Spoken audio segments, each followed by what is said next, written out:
ভরদুপুরে আচমকায় ভয়ঙ্কর অগ্নিকাণ্ডে তছনছ আকরা সন্তোষপুর এলাকা। দুপুর 1:40 নাগাদ আচমকায় আগুন লাগে বস্তি এলাকায়।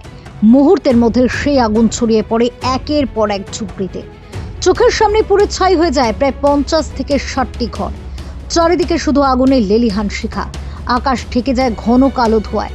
আগুনের তীব্রতা এতটাই ভয়াবহ ছিল যে রেল লাইনের ওপরে থাকা ওভারহেড তার পর্যন্ত পুড়ে যায়। ফলে সম্পূর্ণ বন্ধ হয়ে যায় বজবজ শিয়ালদহ শাখা ট্রেন চলাচল। যাত্রীরা চরম দুর্ভোগের মুখে পড়েন। স্থানীয়দের অভিযোগ, আগুন লাগার অনেকক্ষণ পরেও দমকল ঘটনাস্থলে পৌঁছয়নি। প্রথমে সাধারণ মানুষের নিজেদের প্রাণের ঝুঁকি নিয়ে আগুন নেভানোর কাজে ঝাঁপিয়ে পড়ে। প্রাথমিকভাবে অনুমান করা হচ্ছে শর্ট সার্কিট থেকে এই আগুনের সূত্রপাত। তবে কিভাবে দ্রুত আগুন ছড়িয়ে পড়ল তা নিয়ে উঠছে একাধিক প্রশ্ন। একদিকে আগুনে পুড়ে সর্বস্ব হারানো মানুষের আর্তনাদ, অন্যদিকে দমকলের দেরিতে পৌঁছানো নিয়ে ক্ষোভ। সব মিলিয়ে উত্তপ্ত হয়ে উঠেছে গোটা এলাকা। এখন প্রশ্ন একটাই, এই বিপর্যয়ের দায় কে নেবে? আর যাদের সবকিছু পুড়ে ছাই হয়ে গেল তাদের পাশে দাঁড়াবে কে? Bureau report, GI।